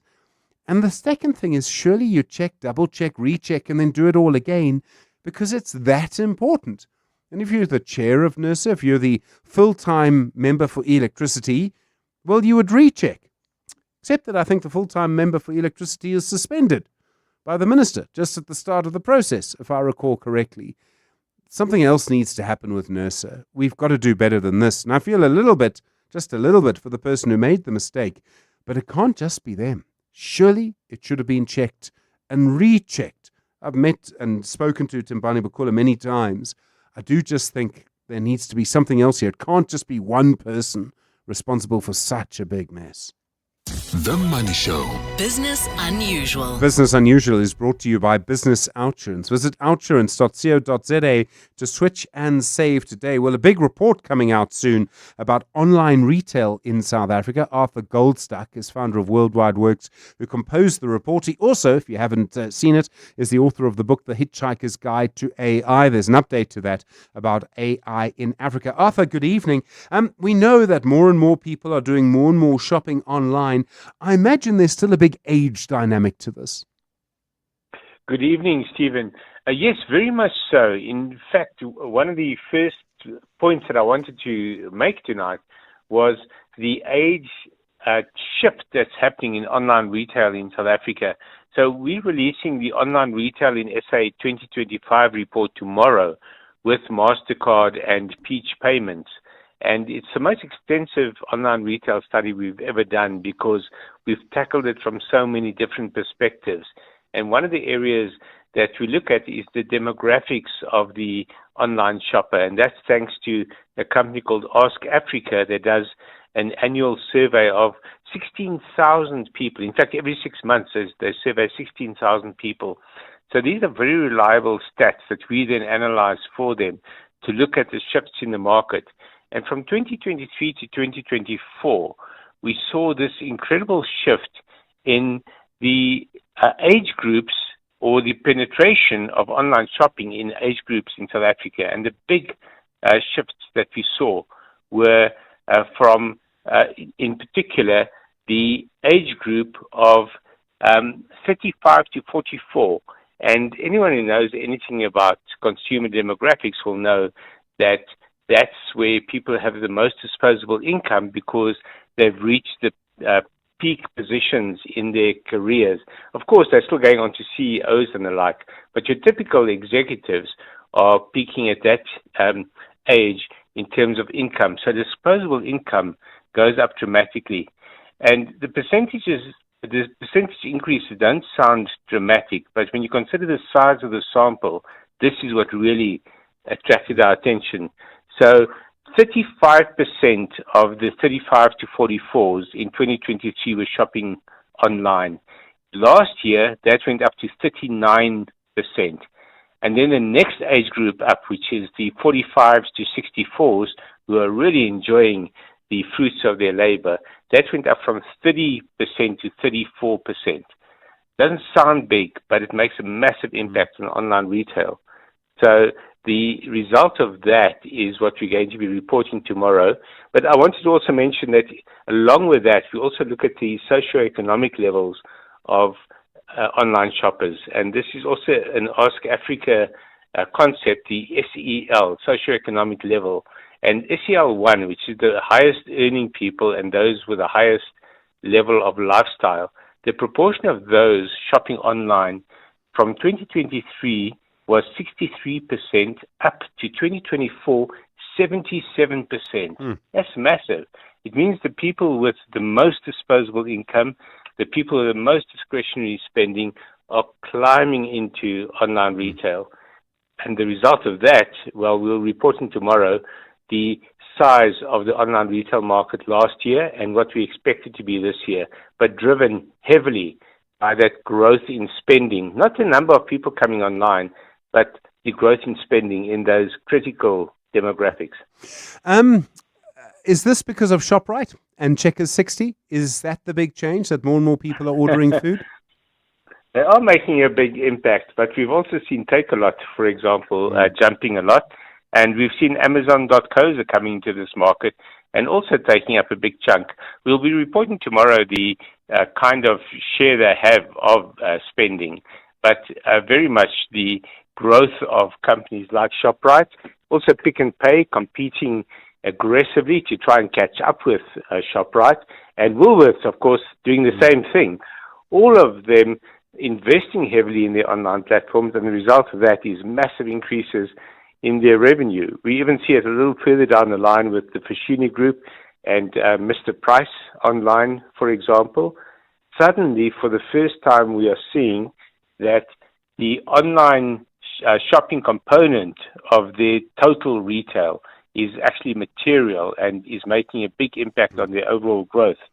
Whereas you may remember just a few years ago, companies like Pick n Pay were saying, yeah, it's big, but it's not really a big deal in our overall mix. Now it's what's driving their growth. A big part of it must be then that there's been a huge increase in trust. Now, part of this is about age. If you grow up with the idea of online shopping, well, then you're very comfortable with it. But certainly there must be a lot more trust, and particularly in bigger brands. Very much so. In fact, one of the things that Ask Africa looks at is online shopping attitudes, and ask people whether they agree or disagree with various statements. And one of the ones that really stood out was the proportion of people who say it's important to trust the retailer that they purchase from, but also it's safe to enter personal details online. And that is growing significantly across all age groups. And that in turn drives word of mouth in a big way, where everyone in those demographics is talking about online shopping and how they are using, for example, Checkers 6060 or Takealot. And their friends feel they're missing out by not participating in that gold rush. Can you tell from these trends? I know you can't give too much away, but presumably there seems to be a sort of breakout point. This is how life is going to be. It's become settled. It's become accepted. It's also become very stable. So there'll be changes. You can moderate those changes. And we're going to see a bigger growth in online shopping, which has all sorts of implications for physical stores. Indeed. What really surprised us was the extent to which the percentage growth jumped in 2024, and that is again going to jump in 2025 based on the interim reports from all the big retailers. We really expect that after you reach these really high numbers, for example, the year before last, online retail in South Africa hit 71 billion rand. And of that kind of level, you expect the percentage growth to slow down dramatically. And the opposite happened in 2024 and again in 2025. So we are seeing a relentless acceleration in online shopping. But one thing I will say is this. It's not so much that the number of people shopping online is growing dramatically. It's more that the amount that they are spending online or the proportion of the shopping that they are moving online is increasing dramatically. And especially amongst high-income earners, that makes a huge impact on the total pie. Arthur Goldstuck, thank you so much. Really appreciate the time. Author, the founder of Worldwide Works, they're releasing that survey tomorrow, and author of The Hitchhiker's Guide to AI. Business is unpredictable. Your insurance costs shouldn't be. With Outsurance Business, when you claim, your excess is a fixed amount, not a percentage of the claim. So, no surprises. For pharmacies, restaurants, beauty salons, convenience stores, and other industries, Outsurance Business are trusted experts in business insurance. And it's so easy to switch. Get a quote today. Call 08 600 60,000 or visit outsurance.co.za. Licensed insurer and FSP, TCs and information online. Beyond every boardroom is a story waiting to be written. A story of a business and its potential, of a community that thrives, a hospital that serves, and energy that powers millions of dreams. It's a story that only gets better with a partner that has the expertise and solutions to make it a reality. At Absa CIB, we are invested in your story, and we invite you to write it with us. because your story matters. ABSA, an authorized FSP and registered credit provider. What do partners of the Gates Foundation do when facing the world's toughest challenges? They keep going. From discovering a plastic drape that helps detect excessive postpartum bleeding faster, to developing better bed nets to kill malaria-carrying mosquitoes, to researching an RSV vaccine that could save hundreds of thousands of children. For every problem, there are people who prove that progress is possible. The Gates Foundation, partners of human potential. Learn more at gatesfoundation.org/keep going. Every wall tells a story. Now yours can be told with elegance, resilience, and colors designed to last. A creation rooted in heritage, perfected for today. The wait is over. The finest has arrived. Discover the finest, only at Chamberlain. Chamberlain, famous for hardware since 1903. Last orders coming through during your drive home or at midnight. Your customers check out whenever, wherever. With seamless payment integration and over 18 ways to get paid, PayFast by Network is built to keep up. And when it's time to grow, funding with Easy Advance helps you take the next step. Always open for late nights, for early starts, for you. Sign up today at payfast.io. PayFast has partnered with TimeBank to offer funding to your business. The Money Show. Consumer Ninja. Well, I don't know if you've come across this problem, but time and time again we hear stories about a particular scam that involves basically messing with your email, and the consequences can be massive. Well, your consumer ninja, Wendy Nola, has been looking at this. Wendy, good evening. There's actually a name for this. It's called business email compromise. What is it? Yeah, BEC, it's been shortened to as everything else. And yeah, it's more and more prevalent, growing all the time despite all the warnings. So what it is in a nutshell is fraudsters hack into email servers, either of the company that sent out an invoice or needs you to pay them money, or the person that's paying the money. And so they watch the emails going in and out, and then they intercept an email from a service provider to the client saying, well, we need you to pay this amount. There's an attached invoice. And they make payment. And unbeknown to them, the fraudster has done this interception, removed the company's legitimate banking details and added theirs. So the client goes ahead and pays the money to the fraudster instead of the company that they intended to pay their money to. Okay, and in this case, this is a person called Malcolm. What happened to him? Okay, he lives in a village in the Western Cape. His email to me began, after the sale of my house, I wanted to invest the proceeds with Alan Gray. That's he and his financial advisor, discussed it on the phone, and then we began exchanging emails. And somewhere along the line, and I've been down this rabbit hole, and it was late July, his email server had been hacked, and late July, the fraudster then inserted himself using an email address ever so slightly different from that of Malcolm's legitimate financial advisor. Just as usually happens, a letter or two different, and so your eye doesn't catch it unless you're specifically looking. And that's how Malcolm came to deposit, wait for this, 3 million rand into a fraudster's account instead of that of Alan Gray. I mean, 3 million rand. Wow. Yeah, it's just my heart. It's one thing reading the statistics, Stephen, but when you engage with people that has happened to and you walk that journey with them as far as you can, it's not your money that's gone. It's just absolutely heartbreaking. So what happened, as he found out later, is, he found out because his actual financial advisor asked him if he'd been receiving her emails, and of course he hadn't. He'd been liaising with the fraudster. And he wanted to know, of course, you can't sort of process the fact that you've lost this money, so someone's got to be to blame. So he said, well, how did his bank allow the fraudster to open an account in the name of Alan Gray? Well, of course, that's not what happened. The account would have been in a person's name, most probably a money mule, so that the criminal's identity is protected. And so Malcolm, even though he would have made his, in doing that EFT, he would have made the recipient Alan Gray, and then put the account details of the fraudster. it would have gone through, because here's what many South Africans don't realize. It doesn't matter. The only details that have to be correct is the bank account number, and that bank account number needs to be a valid bank account number with that bank, right? So all the other details, the codes, the name, are actually irrelevant. So his money went into the fraudster's account, even though it wasn't actually Ellen Gray's account, and it was someone else's, but the money went anyway. And so Malcolm has a really important story to tell. What have I learned from this? The first thing, I think, when one is making a large payment is to first send a test payment, a smaller payment, and make sure that arrives, and then speak to the people telephonically and make sure they have received it. The other thing I've learned is not to trust email communication when dealing with financial matters.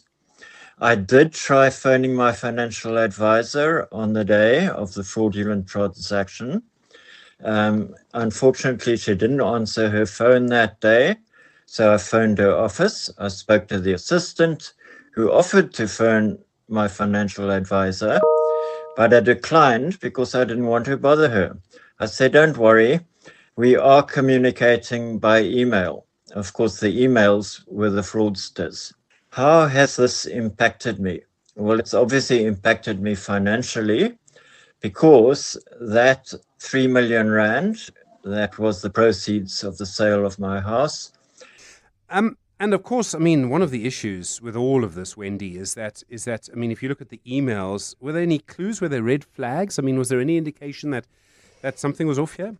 Yeah. Now, I need to say up front is, I'm sitting here dispassionate, cool, calm, not about to make a big payment, and I'm looking for clues, right? So they were quite subtle, to be fair.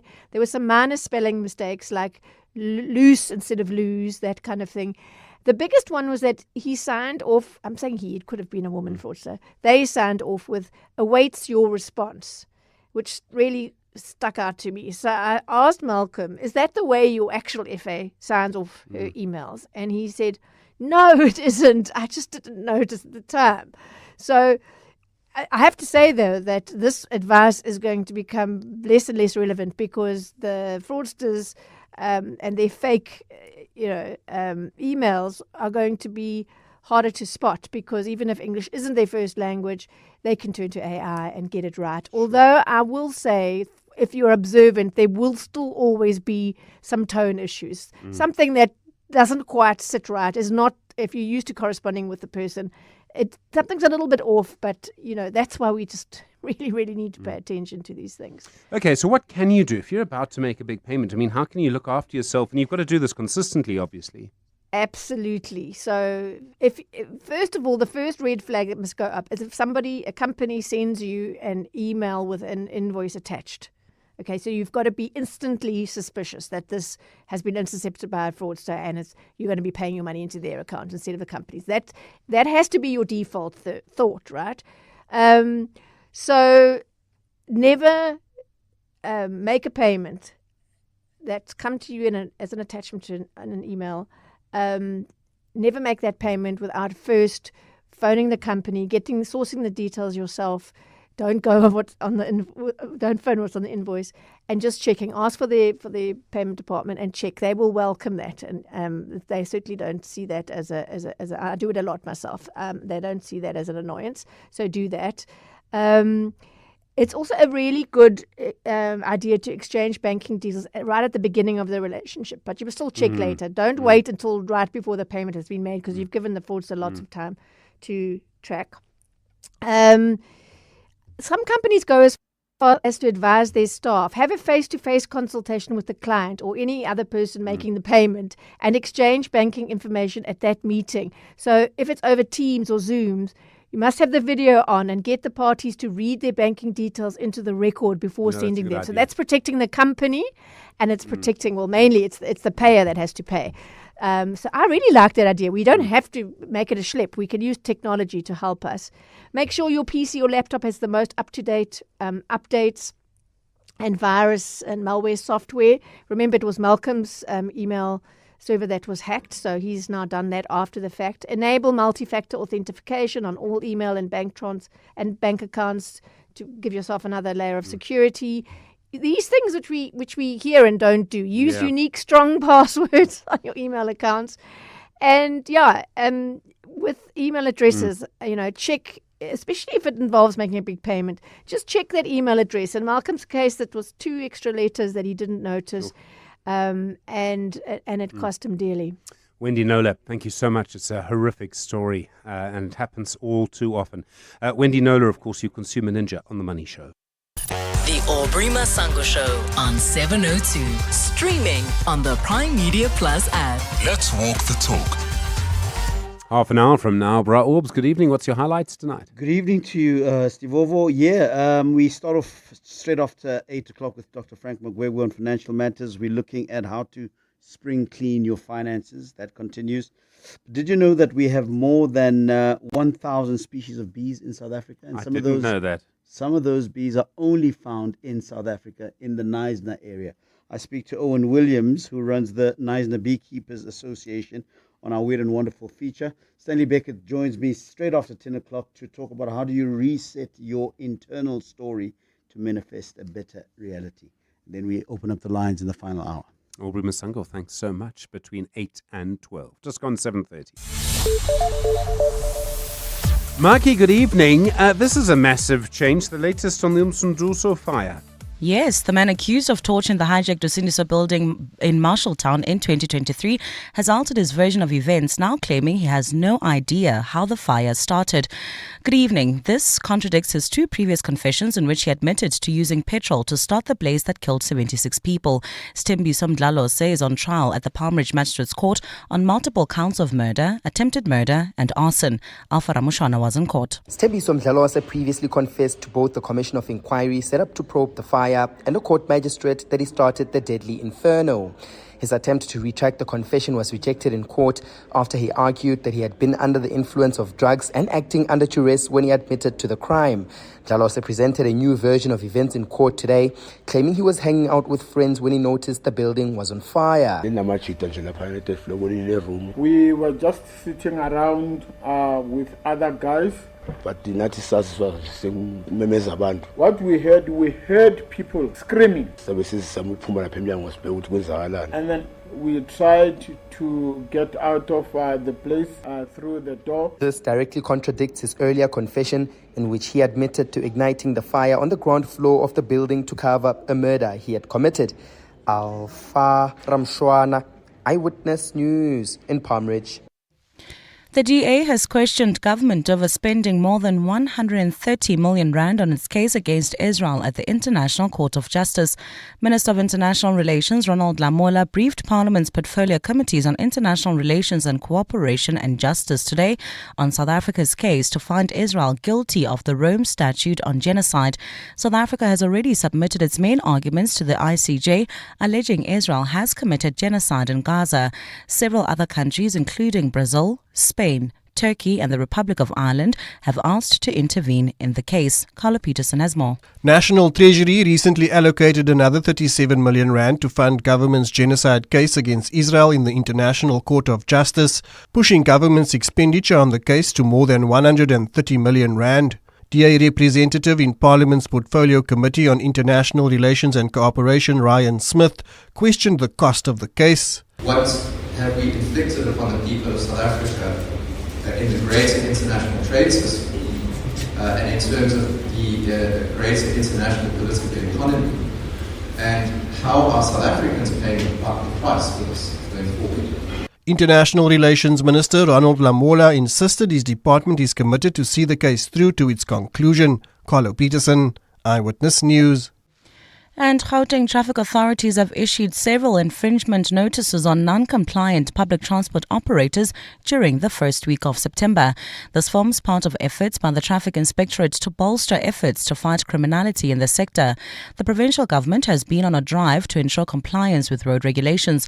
Transport MEC spokesperson Lisiba Mpia says during the operation, officers made several arrests. Officers issued over 1,600 manual infringement notices, an additional 1,800 through the unit's e-force gadget. 163 vehicles were issued with discontinue notices for non-compliance with traffic regulations. This includes a total of 136 minibuses found operating without operating licenses. He says several minibus taxis were fined for unroadworthy vehicles and other infringements. 149 minibuses were discontinued for non-fitness and various unroadworthy transgressions. 384 minibus drivers were found operating without licenses. A look at your weather. A fine Thursday in store for Gauteng tomorrow. Temperatures will drop to overnight lows between 13 and 14 degrees and peak at highs between 26 and 32 degrees. A cloudy day with morning fog for the mother city with isolated showers and rain expected along with moderate northwesterly winds tomorrow at a low of 13 and a high of 19 degrees. The top story in Eyewitness News. The man accused of torching the hijacked Usindiso building in Marshalltown in 2023 has altered his version of events, now claiming he has no idea how the fire started. One festival, endless flavor, and 2 unforgettable days of timeless music. The DSTV Delicious International Food and Music Festival, powered by Lotto Star, returns on 20 and 21 September at Kyalami Grand Prix Circuit. On Saturday, the stage erupts with Don Tolliver, Questa, and Nkabi Zezwe. Then on Sunday, experience the legendary Lauryn Hill, Wyclef Jean, Lyra, and more. The DSTV Delicious Festival, powered by Lotto Star. Tickets at Ticketmaster. In a world where a lot can change in 6 years, you can rest assured knowing that Hino's 6-year drivetrain warranty won't. All Hino trucks now come standard with a 6-year drivetrain warranty, protecting your investment all the way from pistons to gears. Built to keep your business moving, supporting uptime, growth and daily operations, because although a lot can change in 6 years, their warranty promise won't. T's and C's apply. Hino, all the way. This is Jade. She'll spend hours comparing almond milk and once made a spreadsheet just for sneakers. But when she found Santam, ASA's leading short-term insurer that offers a range of cover options, from vehicle to building and home contents, even she didn't overthink it. The kind of freedom Santam gives you takes some getting used to. Speak to your broker. Santam, this is freedom. Santam is an authorized FSP, a licensed non-life insurer and controlling company for its group companies. Running a business is tough. You need tools that just work. That's why more South African businesses are switching to Mac. At iStore, we make it easy with 4,000 rands in added value when you switch. That's 3 years extended warranty and remote tech support, leaving you to focus on everything else. Switch to Mac with iStore, your expert partner. T's and C's apply. Mac at iStore. Run smooth as business should. The Money Show. Shapeshifters. 23 minutes to 8 the time. So tonight's guest is someone you hear often on The Money Show, but while he speaks to you about the markets, he has an interesting and I think important story of his own that you don't hear very much of.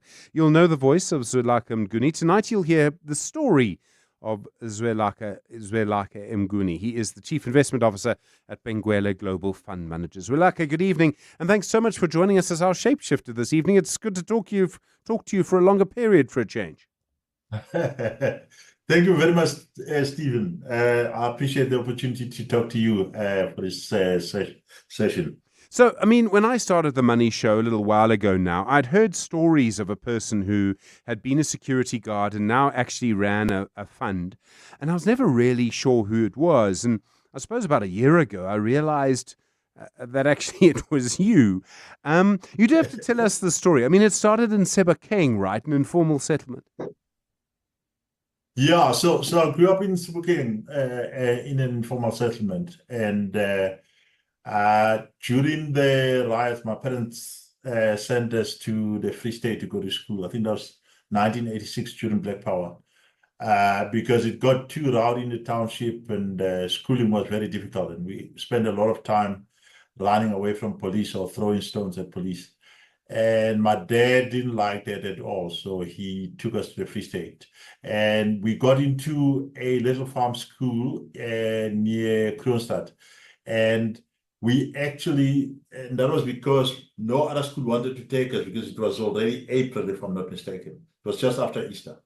So that element was actually quite significant in changing my fortune when I compared to the guys that remained behind. And I think from there, it was just schooling, getting to matric, but I didn't have money to go study further.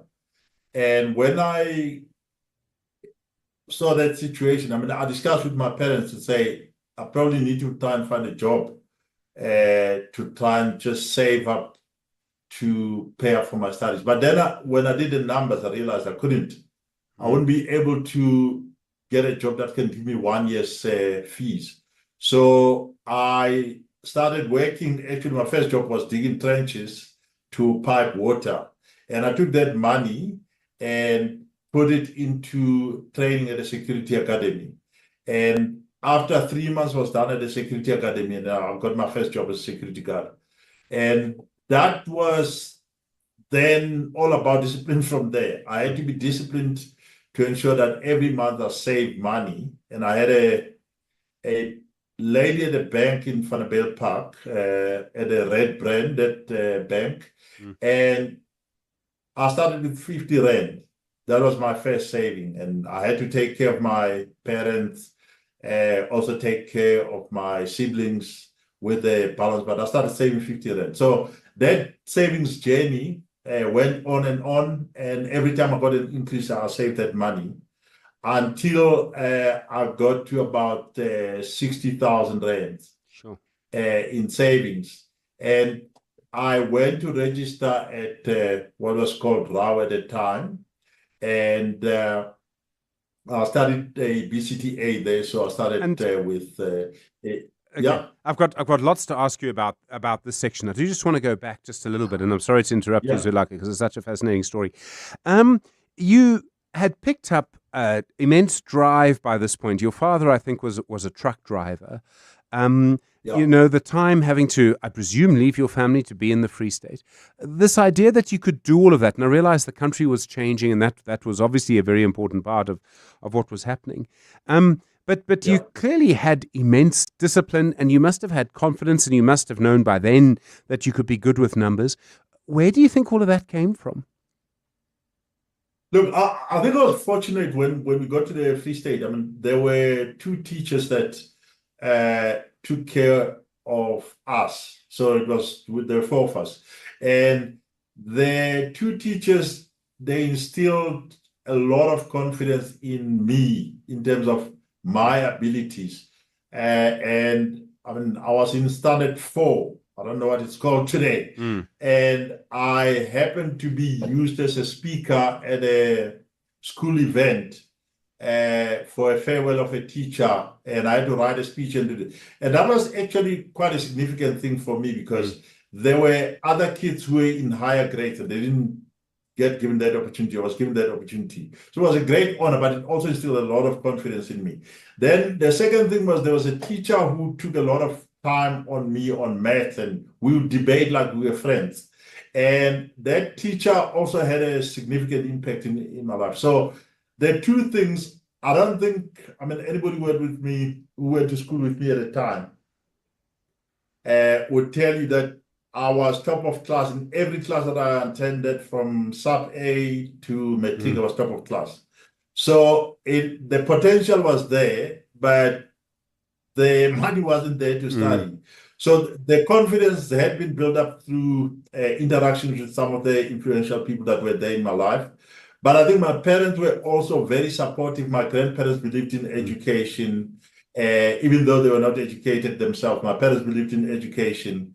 And it was something that I took to heart and always yearned for, getting out of the situation where we didn't have any means to survive, to a stability which I believe I've created for both my grandparents and my parents, both on my mom's side and my dad's side. No, geesh, it's really quite something. Your dad being a truck driver, did that mean he was away from home a lot of the time? He was, and I used to sneak, during the holidays, I used to just sneak into the trucks with him and travel around the country. So I had a very good picture about South Africa from a very young age. But also, he was a gambler, and sometimes he'd gamble the money away, and that kind of also influenced me, because we'd come back, let's say if I was with him on the trucks, we'd come back home, and then we'd come home to a drama, and mom is like upset and all those things. So one of the things that I took out of that is that, my dad would try and bet, and my mom would be disciplined. She'd say, okay, I'd allocate X amount to the betting and then nothing else. So I think I skewed myself to the side of my mom from a discipline point of view, financial discipline point of view. And I think it's something that is also reflected in how I look at the clients' monies, that I cannot gamble with clients' monies. I always have to respect it, that if I'm wrong, they shouldn't suffer just because I made a bet that might be driven by my ego sometimes, might be driven by my erroneous analysis. So you always have to be humble to be able to correct course the whole time. So you good student, and you don't get to go to university at the time you wish to go. And what do? You need to make a plan, write down a plan, stick to that plan, be disciplined. From time to time, things don't go well, but you have to pull everything in line. And that's a function of discipline. And I think my colleagues would attest to the fact that I am very focused on being disciplined. I mean, process, discipline are things that drive my mind a lot. And Zwelakhe, I mean, you were working as a security guard, and I sort of have two questions. I mean, how long did it take to save 60,000 rand? It must have taken a long time. And the other thing is that I know when you're a security guard, there are things you have to do. You have to keep logs. You often have to do a patrol. But someone like you, who had been, the top student, you must have found it a little dull. Yeah, it's heartening. I mean, it's a hard thing. Also, you also realize how people treat you when you are down there. And to this day, I make sure that the security guards, wherever I work, I try and treat them differently. The experience is very humbling. And I think I don't regret it at all. I think it was something that I needed to be very conscious about life, what other people's needs are. People don't choose their weaknesses, they don't choose their circumstances, and you have to have some empathy towards that, their situation. So in terms of the savings, I mean, it was a hard slog. So every increase that I got, I actually swung it into my savings account. And it grew slowly, but as the increases came, so if you go from my first pay packet was 983 rands. And I went from that over time, like in the first year, I ended up at 1,400, and I took the difference all to the savings account. So started with 50 rand, I was now saving 500 rand a month. And then I kept stepping it up as I got increases and I got promotions. So by the time I left, I was, I think it took me 5 years. 5 years. Exact, yeah, 5 years. So, but you have to stay focused, and you could get a lot of things that distract you. You have to focus on the main goal, and I made that the main thing. And I'll tell you something funny. I mean, I actually broke up with the girlfriend that I had, and I completely got out of the dating market and focused on this whole thing to say, I'm never going to get out of this if I get distracted.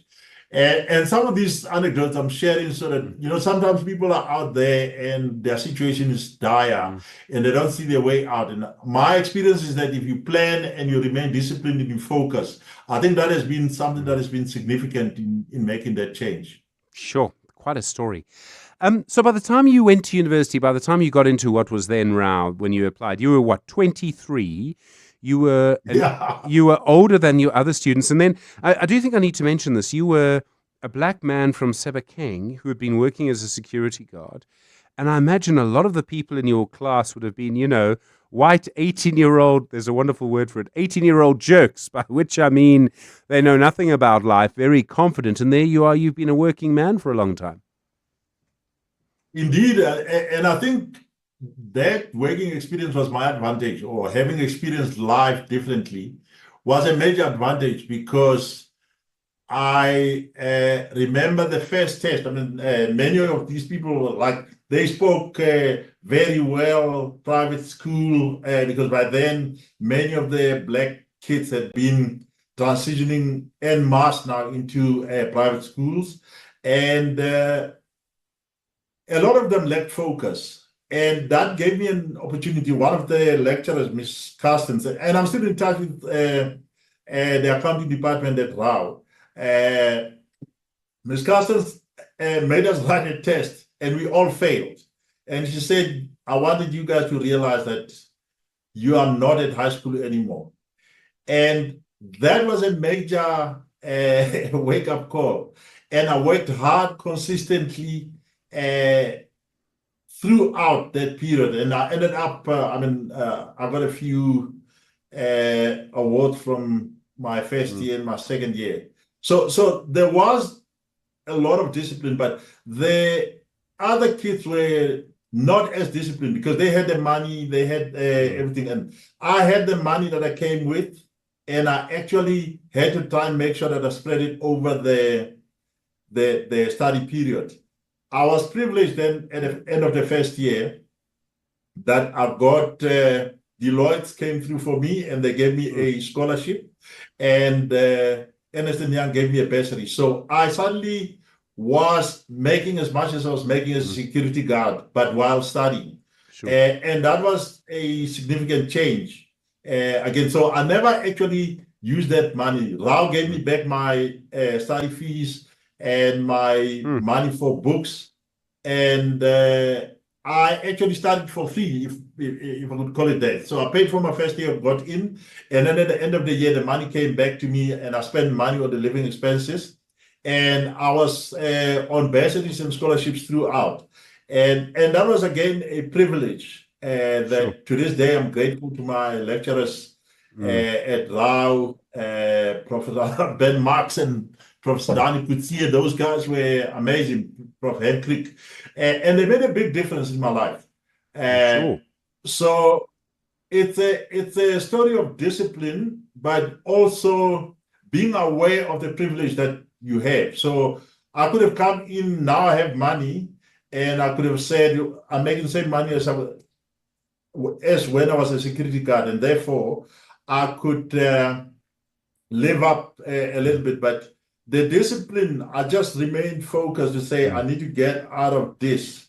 And by the end of it, I was very privileged again to be taken into a program that was called Inroads, which was an internship. And I was hosted by Katie. Okay. Yeah. And Katie basically took me there.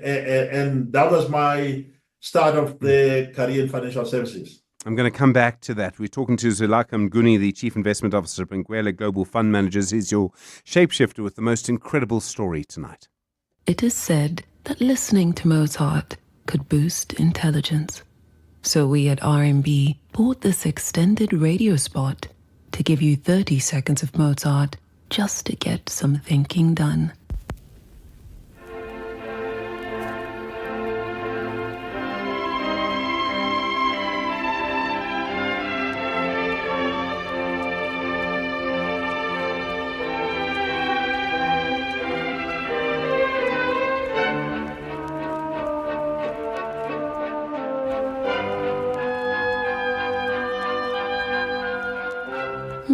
That was nice, huh?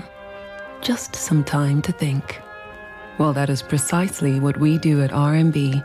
Invest in the time to think of smarter solutions for our clients. RMB. Solutionists love company.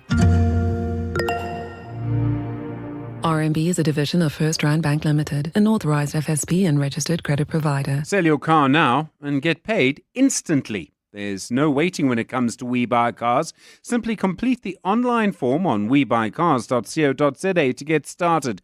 Looking for your next ride? Explore thousands of vehicles with finance and all the extras available online and in-store. Whether buying or selling, We Buy Cars has what you need.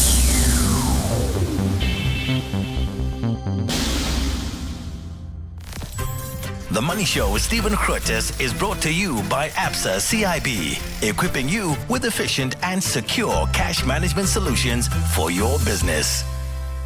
The Money Show. Shapeshifters. Zwelakhe Mnguni is the Chief Investment Officer at Benguela Global Fund Managers. An exceptional story he has to tell you tonight. It's 6 minutes now to 8. Zwelakhe, your first sort of job in financial services, we've only got a few minutes left, I'm afraid, at KD's Asset Management. I mean, that must have been so important. Was amazing. The most amazing experience and the most loving environment that I ever worked in. They really took care of us like we are their own kids. And it kind of opened my mind to what is possible in financial services. And by the time I left them to go join Allan Gray, and I got their blessings to go to Allan Gray, again, hired by the late Simon Marais. Again, what a great privilege I had to work for him and work for Stephen Mildenhall, work with people like Duncan Artis, Ian Little, Delphine Govender. It was a huge privilege there as well, that you get developed and you build skill. And I think by the time I was at Allan Gray, I started questioning myself to say, okay, our generation has been handed over liberation or political liberation, but what is it that we are doing for the next generation? And the kind of ideas around maybe one might have a asset manager started emerging there. And it was in the honors class with my friend who's now in Germany, Carl Gevers, that we discussed that we'll start an asset manager once we've got enough experience. So I was at Allan Gray, was doing articles. And we worked, and then I worked at Stanley, but then I worked at Mergence. And then I think in 2013, we said the time is right now, we need to start an asset manager. And the key thing was that there were lots of foreign fund managers that were coming into South Africa, taking South African assets, managing them from London, from New York. And a lot of times they were creating jobs in those regions. They were doing CSI in those regions. They were paying taxes in those regions. And we as South Africans were losing out. And one of the things I said we need to try and resolve was to resolve that situation. You have to do a beneficiation, local beneficiation of global investment management skills. I had the privilege of managing a global science and tech fund at Stanley and managing other funds at Mergence. But I think that was the mission, and we set out to build a global investment firm that is transformed and that can give opportunities to as many people as it could. In terms of the local skills development. So we've trained a lot of people in terms of internships, in terms of graduate program, but we've also given a lot of opportunities. We've got about 18 people today in the business, and we've made good progress. We've got over 6 billion in assets under management. So there has been progress towards the goal, but I still believe that we've got our best days lie ahead, and we have to work even harder to get there. Zwelakhe, while you've been talking, Donald Khumalo has messaged us saying, what a humble man. We rented rooms together outside Rao Khaledwaba. Good to see what he has achieved. I don't know if you remember Donald Khumalo, but clearly he remembers you. I think he might be the guy that worked at Upside one stage. I don't remember him very well, but I think I remember their name. Yeah. No, well, anyway, he remembers you. We've got 30 seconds left. I did want to ask you, you talked about trying to avoid risk, and that was one of the things that you had learned. It was quite risky to go out on your own, wasn't it, at Benguela? Very, very risky, but I've done it 4 times, Stephen. So Benguela is my 4th iteration. I've had trucks, I've had nappies, and I've had industrial tools businesses. So it's not a new thing. I've taken risk throughout my whole life. And it's not something that I fear. I get driven by the purpose rather than what could go wrong. Zwelaka, thank you for your time. Thank you for always being available for us. But thank you mostly for what so many people on our WhatsApp line are describing as just an inspirational story. I really do appreciate it. Thank you, Stephen. Thank you to your listeners. Zwelaka Mguni, the Chief Investment Officer at Benguela Global Fund Managers. And Phil just says, Stephen, I love this man and his story. Such an inspiration to everybody and to the whole country. The Money Show with Stephen Grootes is brought to you by Absa CIB, equipping you with efficient and secure cash management solutions for your business. Well, markets in the US turning. The Dow Jones down 0.5%, the Nasdaq up 0.12%, the S&P 500 up 0.3%. Just a reminder, I'm away for about 10 days or so. Moteo Geripe will be with you on the Money Show between now and, next Friday. I'll be back the Monday after that. So do look after yourself. You're with the Money Show. It's 8 o'clock. This is EWN. Good evening, I'm Maki Malapo. The NPA is reopening an inquest into the death of prominent anti-apartheid activist Steve Biko. Biko, who is known as the father of black consciousness, died in 1977.